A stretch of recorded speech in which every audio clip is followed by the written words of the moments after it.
Awesome. Thank you so much, Souza. And thank you to everyone at Hack in the Box and Cyber Week for having us this week. It's been interesting given the time change. I am based in South Florida, so we did a few things. I know Bryson was on a panel at like 5 in the morning our time, and then we did a talk yesterday, and today we're doing the workshop. So welcome, you are here. You're at a hands-on Purple Team workshop. So that means that your fingers are going to be doing things like this, and you're going to be moving the mouse around. So I will intro you to all of that. Now, the first thing I need to ask you is, did you use your real email address when you signed up? Because see, we took that email address that you signed up with, and we provisioned each of you an isolated environment in VMware Lab, a VMware learning platform. So if you used your right email, you're going to get an email today. You probably got one yesterday when we were setting up the environments, and you got an email today, like maybe 4 minutes ago, which has a unique URL to your isolated environment. So if you did not get this, then you can send a chat directly to one of the co-hosts, Brandon Noldner. Don't send your email to everyone. We don't want to see your email address. But if you did not get an email within the last 5 minutes or so, please send your email address to Brandon so that we can set you up, right? So want to get that out of the way, and now we'll do an intro. So again, welcome, welcome, welcome. Thank you all for being here. My name is George Orchiguez. I am the Chief Technology Officer at SCYTHE. I'm also the author of the Purple Team Exercise Framework, which you will all be very familiar with today. I'm the co-creator of the C2 Matrix, along with some very, very smart people. Before joining SCYTHE, I worked and led the offensive security team at a global financial known as Citigroup. They operate in 100 different countries, so they might operate one of the largest banks in your organization, in your country, or maybe not. But that was a lot of fun. That was 10 years. I also teach for SANS, mostly the offensive security curriculum, Security 560, 504, and 564, which I wrote. It's a red team exercise and adversary emulation course. It's a 2-day course. Actually just taught it this week on Monday and Tuesday.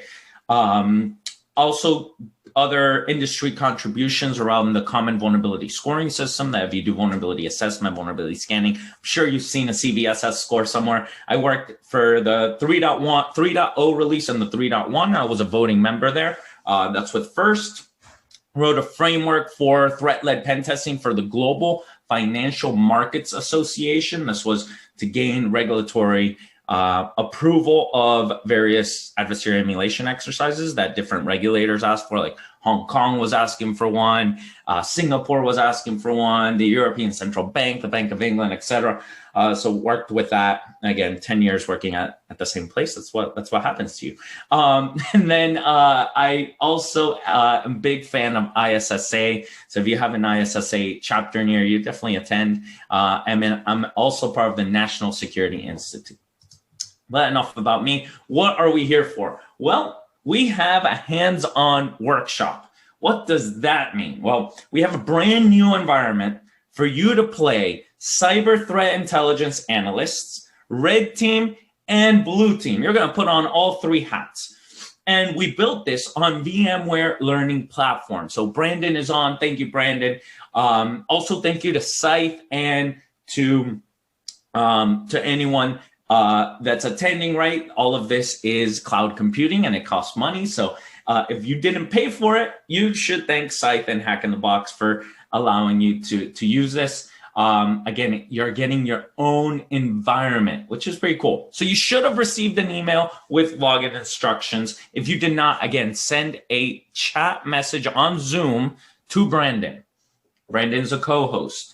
Just send him your email address and we'll make sure to give you one of the provisioned environments. We pre-provision quite a bit, so you'll be able to have access.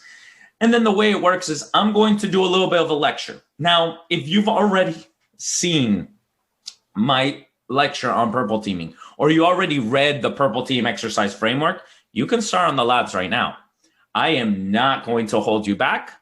The link is there. You click on it. We have a total of 3 hours. That means from 9 a.m. to 12 p.m. Eastern time. I don't know what time zone you're in, but pretty much 3 hours, now down to 2 hours and 50 minutes. It's plenty of time to do all the labs. And what are the labs? Well, we have 4 systems there. We have a system called Unicorn. If you don't know anything about Scythe, our mascot is the unicorn. We love the unicorn. It's a little unicorn holding a scythe. Let me see. I have stickers over here. Here we go. Here's a purple team. There's a purple unicorn with a scythe. If you haven't seen these guys, that's who we are.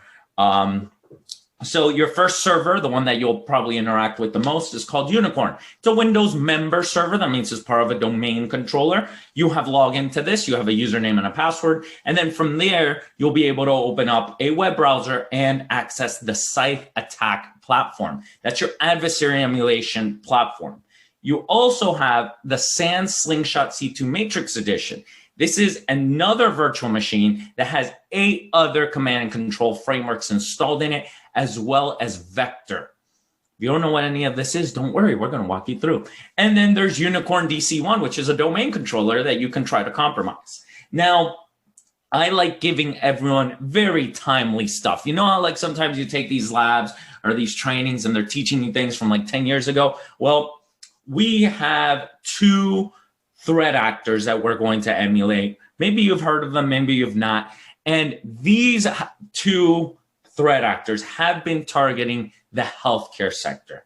And that is not cool, right? It's not cool that any malicious actor is attacking anyone. But these 2 in particular are going after healthcare, which is not what you should be doing right now, right? We're in the middle of a global pandemic.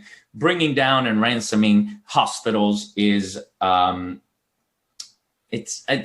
can't come up with a word that isn't insulting for that. So I will just skip that. So what we're going to do is we're going to learn how they operate, and we're going to emulate both of those, Orange Worm and Re-UC. So what are you doing here? Well, we're here to learn, right? It's all about learning. We all know that hacker manifesto, right, from the 80s. It was all about sharing information and learning and learning how things works and manipulating them. So we can break up learning by listening, by seeing, and by doing, right? So hopefully by hearing me, by seeing it on the screen, by seeing me demo it, and then by you actually doing it in your own environment, you're going to be able to learn about purple teaming, learn about cyber threat intelligence, learn about red teaming, learn about blue teaming. And hopefully you can take this back to work. One of our goals, and I teach for SANS, and one of the things we do at SANS is we want to make sure that whatever we teach you, you can share and use the day you get back to work. So if you see the value in purple teaming, take it back to work. Build a purple team program. That's why we built the purple team exercise framework. So you can say, look, this is what the industry is doing. This is what a lot of Fortune 500s have implemented. Let's do this as well. And of course, if you need CPE credits, well, we got you. We will give you CPE credits. As long as you log into a VMware learning platform, you'll be able to download the CPEs. You're not getting CPEs just by listening to me. Sorry, you actually have to log into a platform and gain access. So give me 1 second. I just want to make sure the emails actually went out. So I'm going to pull up my email and see. Oh no, did it not go out? Brandon, have emails gone out? They have. Did you add yourself as a student? I don't think I added myself as a student, which is completely fine. I think I can do that myself. I'll send you one quick. Oh yeah. Yeah, if you don't mind, send it to me just so I can demo it. And yeah, I remember this. So this is the admin part of VMware Learning Platform. You're not going to see this. But this is the view that I will see of you. Oh, there we go. We have a bunch of people. So all of these are environments. Look at that. Bless and Thomas is already in. Joe is in. Nicholas is in. That's fantastic. And you don't have to go in right now, right? I'm going to walk you through how it's all going to work. But again, if you don't want to listen to me, there is a manual in there that you could probably follow along and, kind of mute George because you don't like my voice or whatever. But yeah, so cool. Thank you, Brandon, for that. And again, if you did not get the email, just send a little message to Brandon with your email, send it directly to him, and you should be good. And let me check on Discord. I think everyone's good. We are going to be using Zoom chat just so that we're not opening up 20 different things. And we'll go from there. All right, I just finished my espresso. You all ready? I'm ready. All right, what are we doing? We're going to cover the Purple Team Exercise Framework. This is a framework that I developed by doing at a large global organization. And then once I came over to SCYTHE, we now do this and bring it to other organizations, and they're implementing it. And that is the concept of purple teaming. And we're going to go deep into this, but pretty much it's cyber threat intelligence, blue team, red team, all working together to give value. I've been doing ethical hacking for a long time, for about 11 years now, and everything we do there was always about giving value. So whenever we find other ways of providing more value, that's, we want to do that. We're going to cover frameworks and methodologies, roles and responsibilities, cyber threat intel, attack infrastructure, team prep, kickoff, exercise flow, and then the hands-on lab. So Purple, how hard can it be? I have a 7-year-old now. Her birthday's on Saturday. But when I started doing purple teaming, she was like 4. And I'd ask her, hey, Bea, how do you make purple? And she would tell, well, Daddy, you grab the red crayon and then you get the blue crayon and you mix them together and you get purple. And then throughout the years, I've always kept asking her, and now she gets a little bit annoyed because she thinks that this is super simple, right? Because it is, right? You get red and you get blue and you make purple. How hard can it be? Well, sometimes it feels like we got to force it. Like here we have Mike Tyson forcing 2 pigeons to get along, right? And really how we think it might go is we're going to get the red team and the blue team. They're going to sit together with cyber threat intel. You're going to all have smiles on your face. Look at that artwork right there, right? When we're back in the office, you're going to be able to work all and collaborate so perfectly nice. But what really ends up happening is the red team might have an adversarial relation with the blue team because they've done a lot of blind red team engagements and made the blue team look bad. And you end up like this. So let's get rid of those barriers and let's collaborate. So if you haven't already downloaded the framework, it is free. It's available here. I'm going to message it on here. And this is a framework you can take to your work and say, look how great this is. We can do purple teaming, right? So at the highest level, it's a virtual team where you have cyber threat intelligence. That's the team that researches adversaries. Adversaries are likely to attack your organization or your customer's organization. And then you analyze the adversary behaviors, the TTPs, the tactics, techniques, and procedures. They provide those TTPs to the red team. The red team is the offensive team. They're the ones that emulate these adversary behaviors against your target environment or your client's environment. And then you have the blue team, who are the defenders, right? They're generally not called the blue team. That's not the job title per se. Might be security operations center analyst, hunt team, digital forensics and incident response, or managed security service providers or managed detection and response. And the whole point is for everyone to work together. So at a high level, how does this work? Cyber threat intelligence will present the adversary to everyone at the table, right? Everyone's sitting around smiling like they were in that image I sent earlier.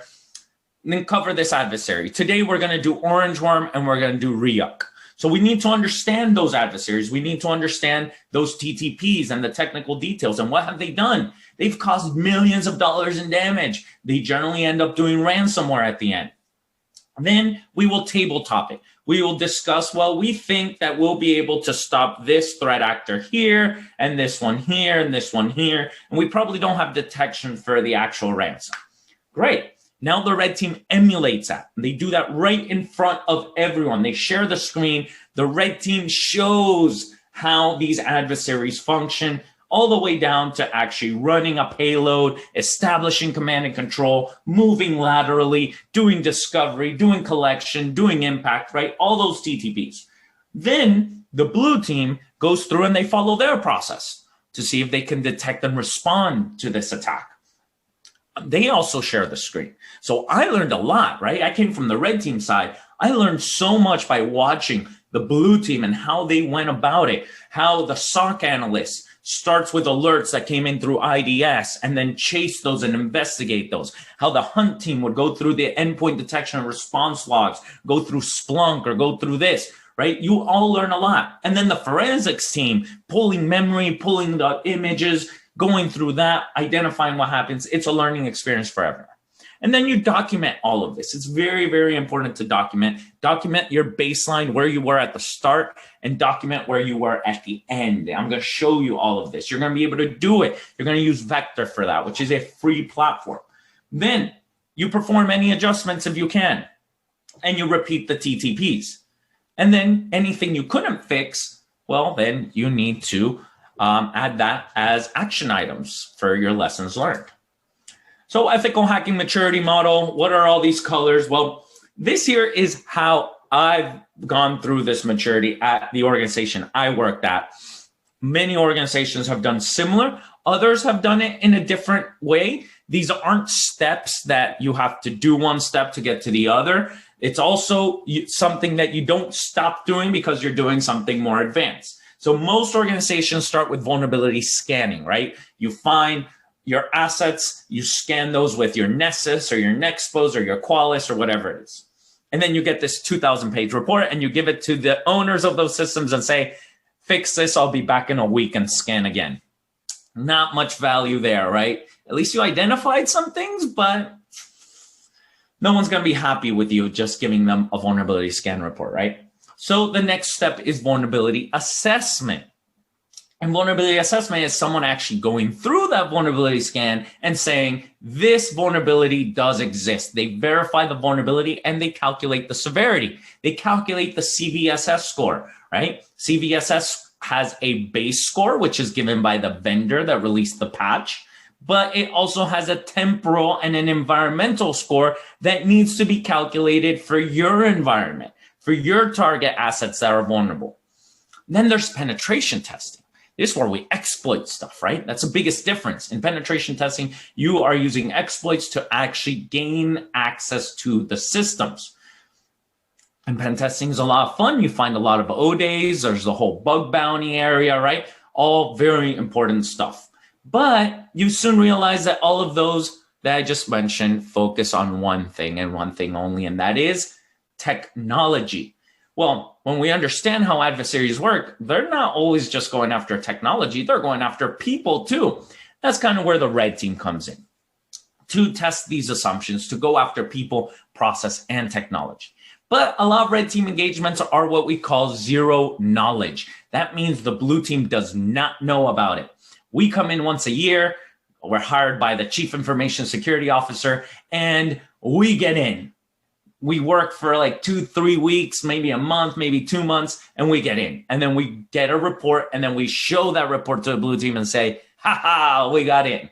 And that's really poor sportsmanship, right? We shouldn't do that. We should work together. And that's where the purple team comes in. Instead of doing these blind engagements all the time, and I'm not saying any of these are not important. Keep doing your red team once a year.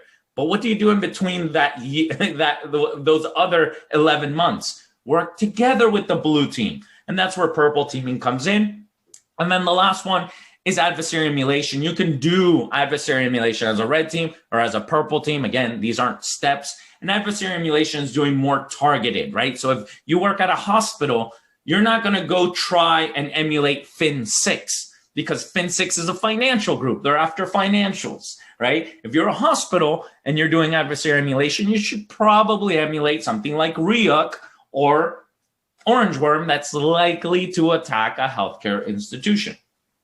So as we migrated through this, we see that we've matured from really evolved from only looking at vulnerabilities and technologies through CVE, common vulnerability and exposures.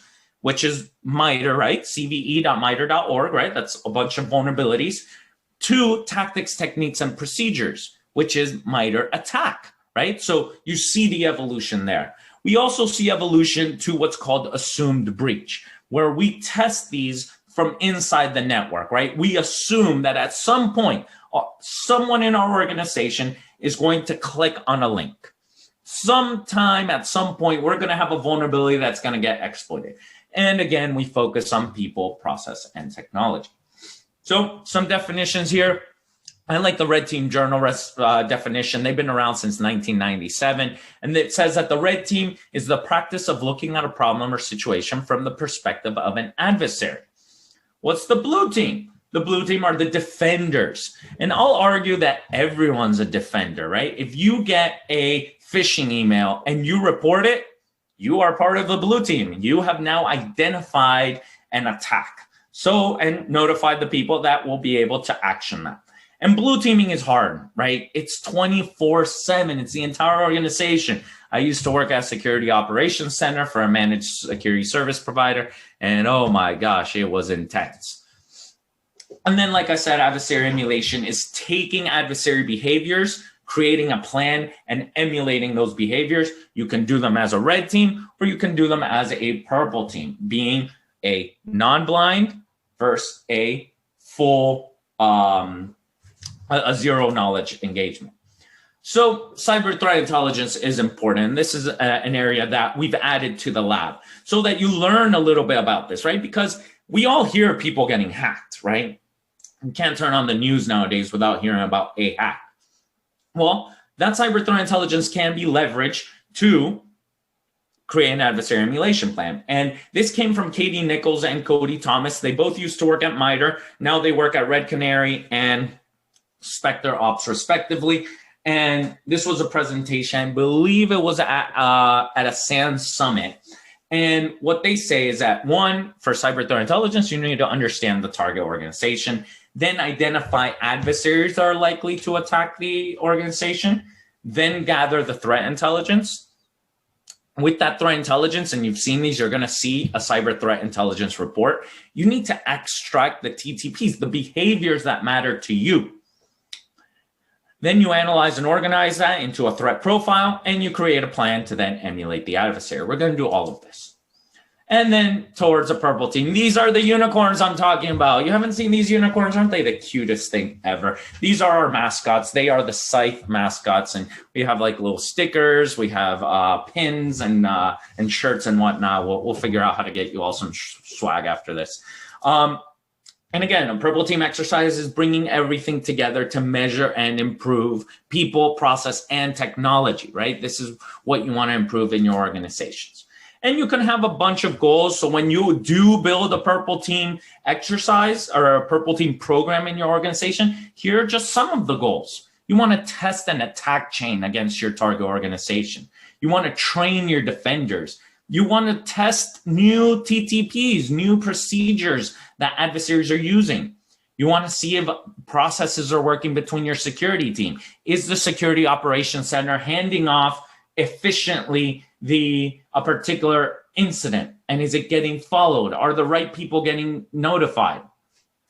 You can do this also to prepare for a zero knowledge red team engagement. You can do it after a red team engagement as part of the replay or as an entire purple team exercise. And really it fosters collaboration, which is very important. That's how we show value. So there's a bunch of frameworks. We're going to go through the purple team exercise framework. That's the one here on the right, where we go through cyber threat intelligence, then preparation and planning, exercise execution, and lessons learned. But there's others, right? There's a cyber kill chain. This came out in like 2011 from Lockheed Martin, and it shows more of how an adversary attacks, from reconnaissance all the way to action on objectives. It's not as detailed as we would like, but it was great to show senior management and less technical people what attackers are doing. Then Paul Poles did a university paper on the unified kill chain, which was awesome. If you're in financials and you're in any of these particular countries, then I highly recommend you read these regulations. If you're in England, CBEST. If you're in the European Union, TIBER, which stands for Threat Intelligence-Based Ethical Red Teaming. If you're in Singapore, there's the Red Team Adversary Attack Simulation exercises. If you're in Hong Kong, there's ICAS, which is Intelligence-Led Cyber Attack Simulation Testing. And if you're in the financial space globally, I mentioned I was one of the co-authors with the Global Financial Markets Association. We wrote a framework for the regulatory use of pen testing in the financial services industry. But the de facto standard for actually testing and doing these TTPs is MITRE ATT&CK. ATT&CK stands for Adversaries, Tactics, Techniques, and Common Knowledge. Really, it's common language, right? Some company gets hacked. Who do they send in? The incident responders and the forensicators, right? They go in, they learn what the attackers did, then they share that. Cyber threat intelligence takes that information and creates a report. You can then consume that cyber threat intelligence report. That's all mapped back to MITRE ATT&CK. And you, what are you? A blue teamer, a red teamer? It doesn't matter. You can consume that cyber threat intelligence report because it's all mapped to MITRE ATT&CK, and it's a common knowledge, a common language. So on the top, the first row where you see reconnaissance, resource development, etc., those are tactics. Those are the high-level attacker goals. Then under each of those, you have techniques and sub-techniques. That is how the adversary meets those goals. And if you click on any one of these, you will see all the way down to the procedure level. What exactly are they running to accomplish that technique and accomplish that tactic? And we're going to jump through this. Roles and responsibilities when you do a purple team engagement.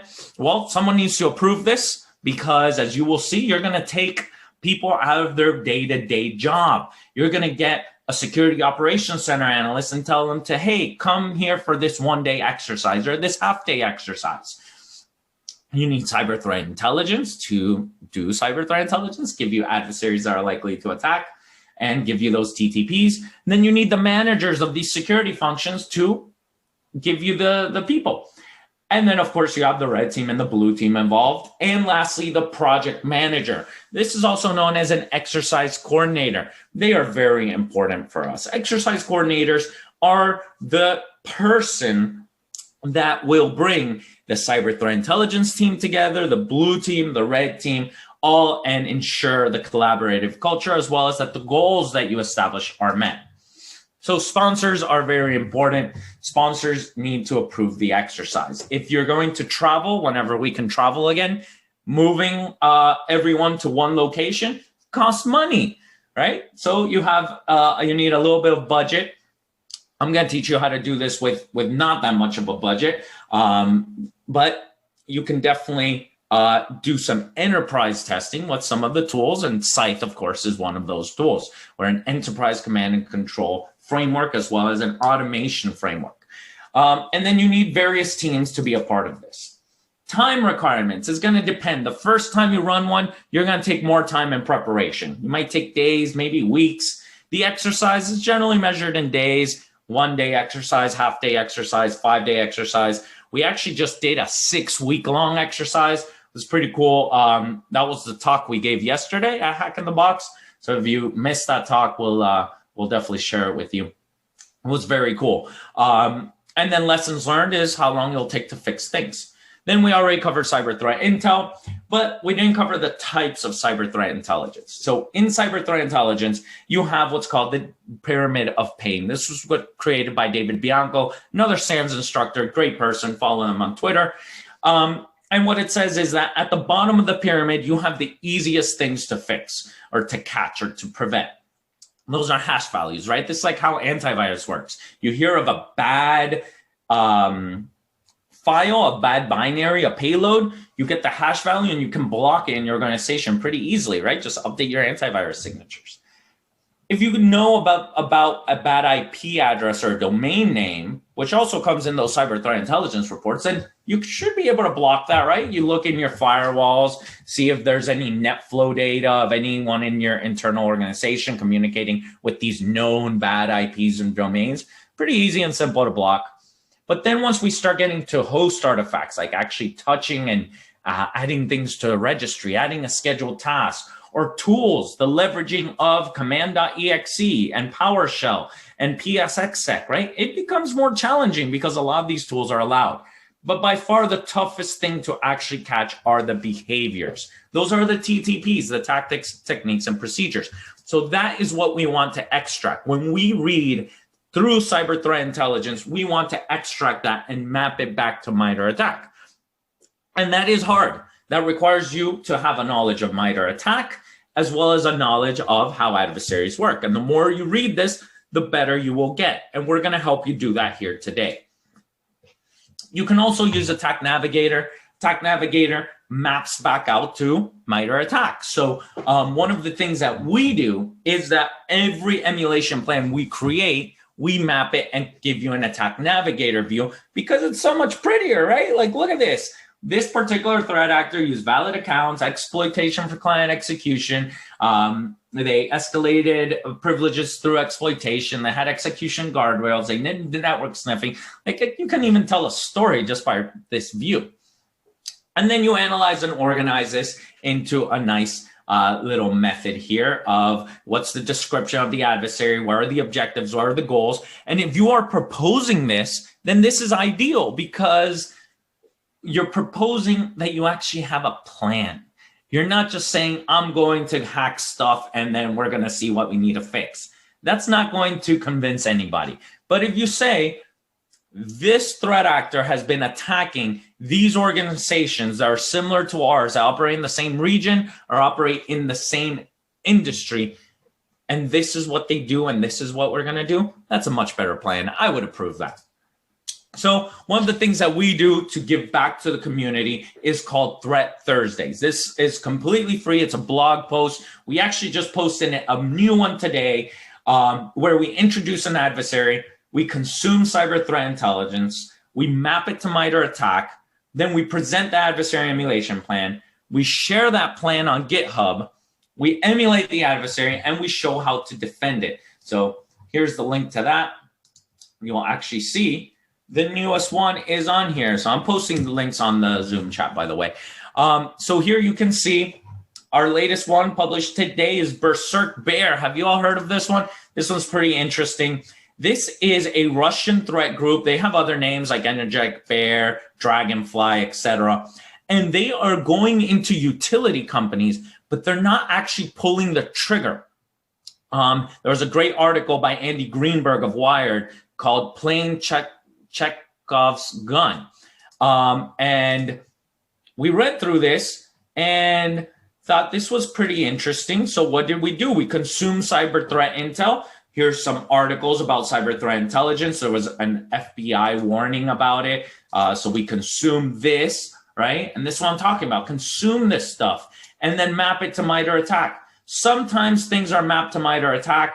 Sometimes they're not. This one does not look like it was mapped to MITRE ATT&CK. So we had to do the mapping ourselves. We created a little flow chart here of what occurred, the objectives, the MITRE ATT&CK mapping. And here, you can actually click right here and see it. We provide the JSON file of MITRE ATT&CK. And there it is. Look at this. This is what Berserk Bear does. So you have MITRE ATT&CK for it. You have the mapping.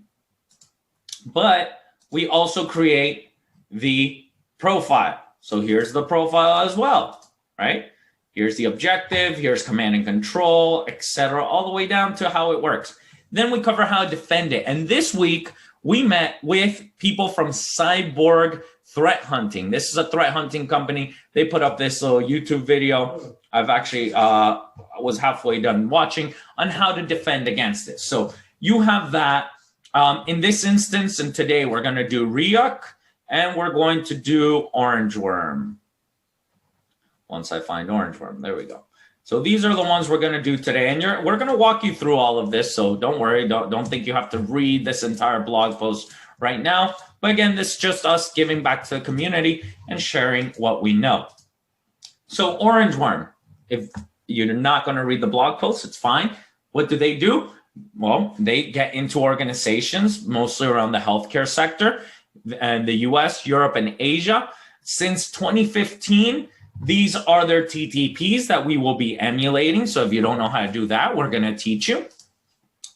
And it's all about the TTPs. When you do these exercises in your environment, you should do TTPs that are not prevented, that may be logged, that may be detected, that may be alerted, right? Because if you go in and you do TTPs that do not get caught, you're not really giving much value, right?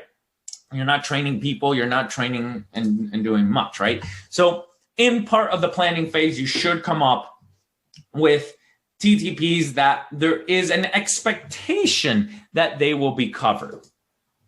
You can then determine what tool to use. And we have a little tool here called the C2 matrix. This was a collaborative project that I started with Bryson and Adam, also from SCYTHE.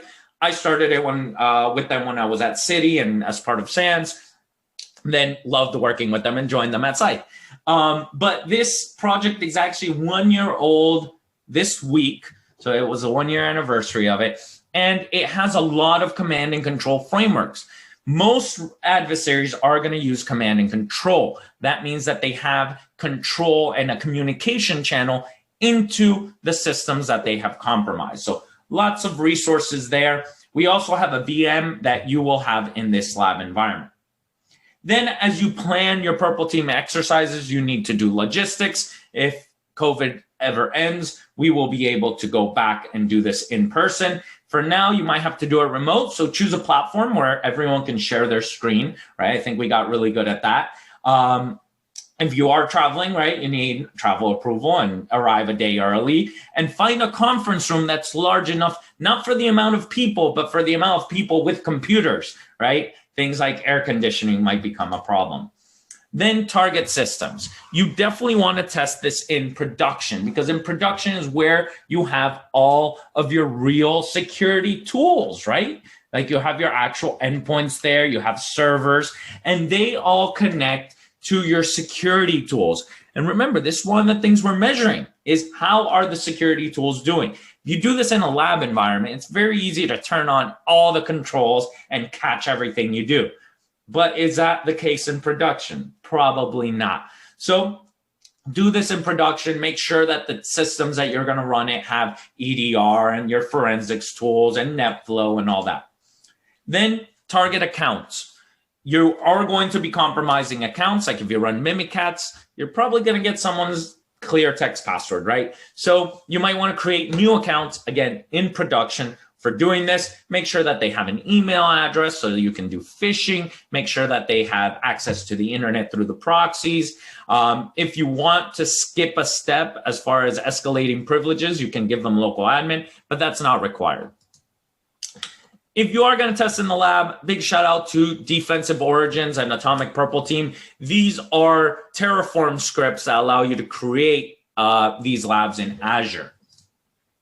And then your attack infrastructure. Attack infrastructure, this is where your red team is going to come in. They have experience building this out. They create virtual machines out on the internet, mostly using cloud providers. They create virtual machines. They set up their command and control server. They set up email servers. They set up redirectors. They purchase domain names. They get TLS certificates. They do domain fronting. They set it up. They categorize the domains, right? There's a lot of work that the red team does here. If you're going to do this internally, well, set up some internal virtual machines, install your command and control frameworks there, and make sure that you generate payloads and test them. We're going to show you how to generate payloads now. And then when it comes time for the exercise, you set up at least 2 systems. You make sure that the attack infrastructure is accessible, that the target systems are accessible, etc. I've done all of this for you so that you have a nice lab environment coming up. Then you want playbooks. Playbooks are campaigns that you can create beforehand. So I've created 2 campaigns beforehand just to make sure that at least 2 of them are going to work for you. But I really want you to create them yourself. So you'll be able to do both of these, and it's all in a manual. And then the SOC or the hunt team, really the blue team prep, they need to make sure that the security tools in the production environment are reporting back to them so that when you do something, they can actually detect it. If you have a DFIR team, a digital forensics and incident response team, then they should probably create an exercise case, right? They probably cannot pull memory from any system they want just because, right? So you might have to do that really based on your processes and the rules in your organization. Then it comes time to kick off the exercise. You get a sponsor to kick it off. Motivate the attendees. Tell them that they're there because they're the smartest people in the organization, that they and only they will be able to work together to improve security and to catch these adversaries before they gain their objective. And then you go through the exercise flow. Again, cyber threat intelligence first. They go through the adversary, the TTPs, the tools. Then you have a tabletop discussion. The red team then emulates it. The blue team hunts. Then you measure your detection maturity. Shout out to Mauricio Velasco, who did a great talk at DerbyCon about this, about measuring detection maturity. And you use Vector for that. And then you go through, you share the screen, you identify what was detected, what was not detected, you measure all this, and you repeat it over and over and over. And then lastly, you have your lessons learned, what did not work, what did work, and then you have an action plan. And we're going to show you how to do all of this. For the attack platform, we're going to show you SCYTHE, which is probably the easiest one to learn. We've already set up the attack infrastructure for you, so all you have to do is log into it. It's an enterprise-grade platform for adversary emulation. That is our bread and butter. That is what we do. So you are going to create a plan, and when you hit launch campaign, it creates a brand new, custom, controlled, synthetic piece of malware. It creates a binary that you then run. And then based on what occurs, it will go through all the behaviors, and it can do that consistently over and over again. So anytime you double click the binary, it's going to go through that adversary emulation plan consistently so that you as a blue teamer can then learn how to detect it, tune your technology, try it again, tune your technology, try it again until you're at a level that you're comfortable. There's a bunch of features of SCYTHE, like it's an enterprise command and control framework. You can run this in production. It has a number of channels like HTTP, HTTPS, DNS, server message block, Twitter, Google Sheets, and steganography. You can actually hide stuff in images. And you can automate all of these behaviors. You can deliver through a number of ways. We're going to show you that. We have a ton of reporting given that it's an enterprise solution. So you're going to generate CSV reports and then import that into Vector, where we have full integration. We also have full integration of Atomic Red Team. So if you've heard of Atomic Red Team or used it, you have to copy and paste commands from Atomic Red Team into a command prompt. Here we can automate all of that for you. So it's going to be a lot of fun. And like I said, it's about my 1 hour spiel. It was really 45 minutes, but I know you all want to get to this. So let me show you what it's going to look like. Let me refresh here to see how many people of you are already logged in. All right. I see a few of you are on already. That's fantastic. Beautiful, beautiful, beautiful. So you're going to get an email like this that says VMware Learning Platform user entitlement created. Dear user, entitlement with quick launch URL created. So you click that, and this is going to start your lab instance. You see over here on the right is your manual. So read through this. I spent a lot of time creating this manual for you so that you can just follow along. And you can hit this arrow here or just hit up here to go to the next step. See what you're going to do. We're going to do an intro to command and control. Then we're going to create a campaign with SCYTHE, etc. Over here is your console. On the left, you have consoles as well. Like I said, you have the Sand, Slingshot, and Unicorn. For now, just stay in Unicorn. Notes up here give you the username and the password. So username student, password student. Send Control Delete and log in with student. This will log you into your computer. This is the one. You can also move these things, make it a little bigger if you want, and it should automatically get there for you. Then, this is the Unicorn system. You're going to open up Chrome. Within Chrome, you have these two favorites up here, these bookmarks. You have SCYTHE. And what's the password for SCYTHE? You click on Notes again, and it tells you right here, Unicorn, Unicorn. You read this ULA and agree to it. and then you log into unicorn, and this will log you in. And then you follow the instructions. You can open up another tab and go to vector, accept this digital certificate issue. And again, what's the username and password for vector? Read right here, unicorn. So unicorn. Here you have access to a number of things. So you can walk through this. I'm going to pause and give you time to do this on your own. Then in about 15 minutes, I'm going to walk through all of these labs for you. But there's a lot to do. You're going to first set up a campaign so you learn how command and control works. You're going to create a new binary. You're going to detonate that. You're going to interact with it. Then you're going to consume cyber threat intelligence on Orange Worm. You're going to run that. You're going to consume cyber threat intelligence on Ryuk, and you're going to run that. And that's from the red team perspective. From the blue team perspective, in between each of these scenarios, you have WireShark detection, you have Sysmon detection, and you have tracking these exercises with Vector. So should be a ton of fun. I'm going to turn off my camera and mute for a bit. If you have questions, please send them on the Zoom chat.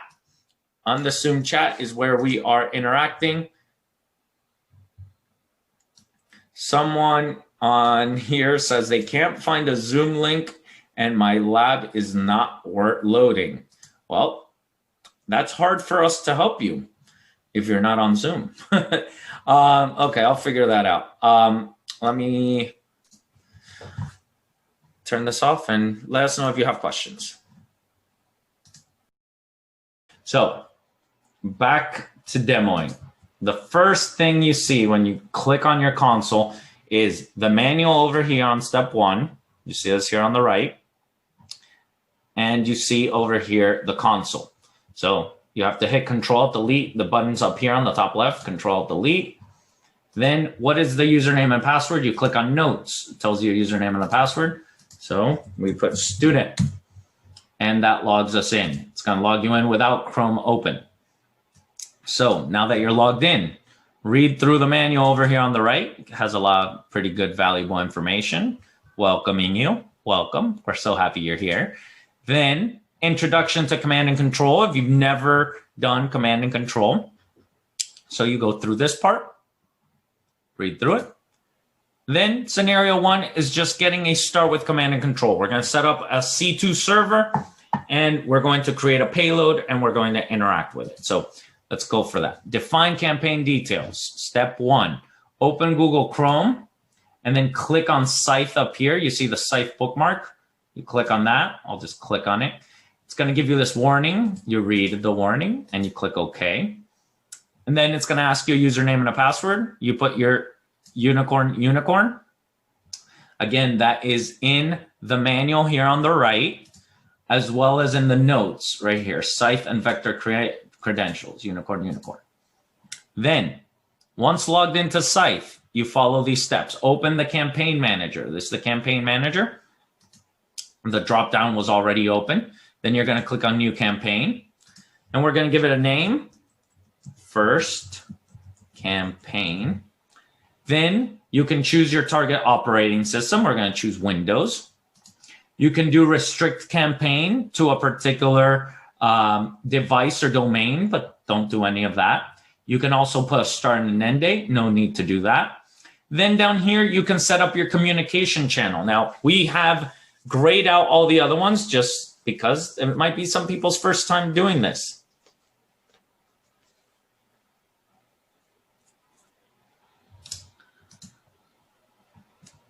Then you can set parameters. So we're going to set the heartbeat parameter. So you click on heartbeat and you see it added over here on here.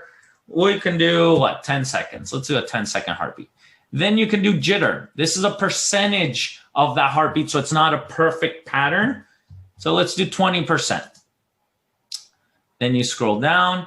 You have these capability modules, which you don't need to add right now. These are a bunch of modules that you can have in your malware. And you can also, because we're creating our own binary, you can modify the PDB path. So you can actually change this to like not malware, promise. And you can have a compilation timestamp of 2025. Then the next step is automate. So we go to the next page. Step 2, define campaign automation. On the left, you have the modules you can load into memory. On the right, you have your timeline. Your timeline is the automation. What are you going to do? So let's load ARP. Let's load print screen. Let's load run modules. So you see how it's loading them into memory. Then we can tell it what we want to do. So let's take a print screen. Let's run ARP. And then let's run Who Am I? And you can see it's added all of these steps. It also has MITRE ATT&CK mapping. Taking a screenshot is T1113. Looking at an ARP table is T1016. Running Who Am I is T1033. Then you can create MITRE ATT&CK aligned techniques as well. So you click here, and I mentioned we have all of Atomic Red Team. So in this case, let's just do a search for T1124. There's system timer discovery. We click that. Then we can click and do system timer discovery over PowerShell. Add steps. And we see down here, it has now added the Atomic Red Team step. It actually did it through unmanaged PowerShell. So it loaded unmanaged PowerShell into memory and has added the unmanaged shell command. And then we can save this threat.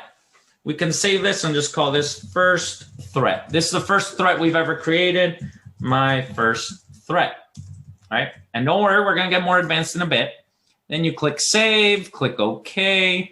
Then the bottom, you go to next. Now you can deliver the campaign. We're just gonna do physical and hit start campaign.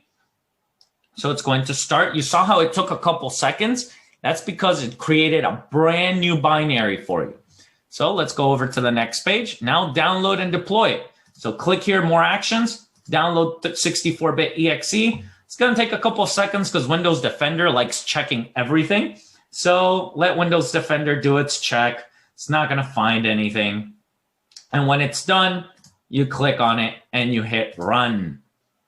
And you wait. Now I put a 10-second check-in. So every 10 seconds, more or less, it's going to go through. If someone just wrote, I cannot start the campaign, it says it already exists, it's because you gave it the same name as another campaign. To see your campaigns, you click over on the left campaign list. So you see here, I have APT33 running, I have first campaign, and I have wasted locker. And you can create more campaigns. Later on, you're gonna do REUC. So if I go to new campaign, I do REUC, then I scroll down, I don't change anything, I hit next. You can go here to existing threats, and I'm gonna import REUC. We're gonna say add steps, and this is a big campaign. Look at all of these steps that it's adding. A ton of steps. This one takes about 10 to 15 minutes to run. So I'm gonna launch this right now. But you hit next, and then you say start campaign, and you give it a couple seconds, and there it started the campaign. Then again, we can download a 64-bit executable. It's gonna scan it again. This is just Windows Defender doing Windows Defender. Now, when you do run REUC, I learned yesterday that Defender actually catches one step out of the 59 steps. And that is when you run AD find, which is Active Directory find. It's a tool used both by adversaries and actual and non-malicious people. It gets caught. So you're going to see that, and that's totally fine. The whole point is that things get caught, right? So you go through all this. There's a whole bunch of steps. If you have any problems, you can send me or Sean's son, who actually is not showing up as a co-host. Let me fix that. Oh, I can't make you a co-host. Souza, are you on? Can you make Sean's son a co-host as well so someone can message him privately? Yes. Thank you. So you can send a message to me or to Sean for lab-related work. If you can't get onto VMware Learning, then send Brandon a message, and we'll be with you in a bit. Again, you have a ton of time. Look at this. There's about 2 hours left, so you have plenty of time. You can click here and you're going to see it go step by step. It's going to tell you every time it checks in. If we go to our campaign list, we go to our first campaign, we see that it's gone through a lot of things. You can click on each of them.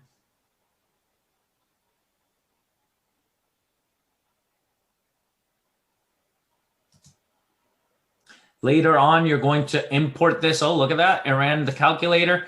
What you should do is wait until your automation is done. So first campaign should be done. If I click CSV, it downloads the CSV. If you get some error, it might be in that precise second where it was writing to the report and you were doing something. So wait for it to finish download it or finish execution before you download the CSV. And then let me or Sean know if you have any questions. Just send us a private message on Zoom. So I'm going to go on mute and I'll stop sharing so that it doesn't break again. And then I can go through anything that you would like. So just going to share one thing here on Ryuk. So everything, all your on SCYTHE, everything's over here on the left. And you see I've ran a couple campaigns. So our dashboard's a little different. You can see Ryuk does way more than, say, APT 33, which did more than your first campaign, and Wasted Locker. But if you go to campaign list, you then choose which campaign, Ryuk, and then you look at this device named Unicorn. And it shows you what it did step by step at what time it did. And as you go through all of this, I'm scrolling all the way down, you can actually click on each of these and see the output of each command and what it did. So when it starts doing things like Active Directory enumeration and it runs AD find, right? It creates this calculator.exe. When it's all the way done, it also creates this ransom note. And some of you might see Defender actually catch something, which is super interesting. Let me pull it up. We go to Windows Security here, go to Threats, Threat History. Here we see the threats, and it's very interesting. It caught some stuff, right? But when you click on this and do see details, it actually sees what it caught was this aduser.txt, and it continues to execute. It actually didn't stop your execution, which is quite interesting of Windows Defender to do. So you can go through all of this. There is a domain controller. So when you do run adf.bat and it goes through this, like it will actually enumerate a bunch of users, right? Like actually scroll through this and see there's a number of users in this Active Directory. All of them, you know, pseudo randomly generated. I did not go in and create these people, but actually like go through and see all of this. And then of course you can go to reports and download the report. So for instance, the Ryuk and CSV it downloaded. Then you can go into vector, go into site demo, assessment, import log, select Ryuk. There's the CSV. It's going to upload it. Once it's done uploading, you do submit. And you can see it's importing all of that information right here into Ryuk. And it creates this nice little visual here that you can actually download as an image by hitting PNG. Download this little image here and open in Adversary. And it shows you everything that it did, all the steps that Ryuk does. And then the whole point of this is to go one by one and say, I don't know, schedule task.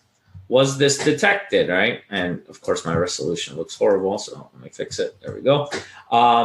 So it imports exactly the time that the TTP ran, the time it stopped, the attacking tool, the target asset, what was ran. So in this case, run command, scheduled task. Oops. Pasted something, scheduled tasks. And then you could put, did you detect this?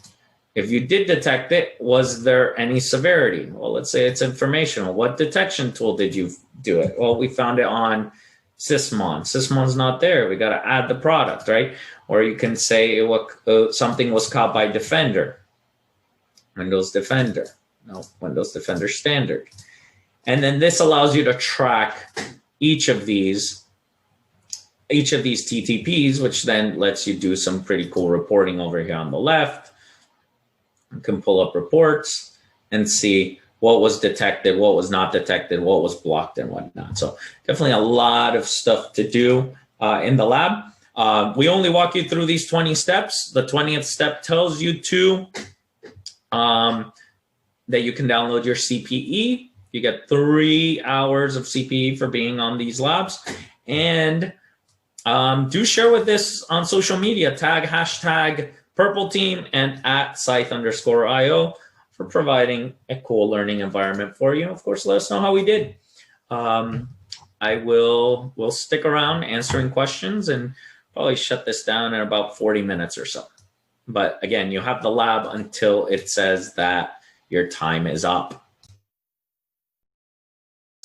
Hey, someone asked me to show the orange worm emulation, so I am going to do that on my instance. You go over here, migrate threats, then you choose file, and this orangeworm.json has already been downloaded for you. Again, if you want to download and see what this file looks like, then you can go on our community GitHubs. But you pretty much choose a file and do import, and it imports it. Then we go to new campaign, just like you did before. Do orange worm, and then don't do anything else. Then next, then you go existing threat. You select orange worm. You do add steps, and you scroll all the way down, and you hit next, and then start campaign. This will start it. It gives you a couple seconds. Then download the DLL. And here, when you download the DLL, it says the entry point for the function name is platform client main. And that's important. So we're going to download the DLL. We're going to open up a command prompt. We're going to change directory to downloads.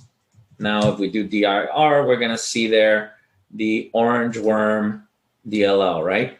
So to execute this, you can read it down here. It's step 4 down here is run DLL 32.exe.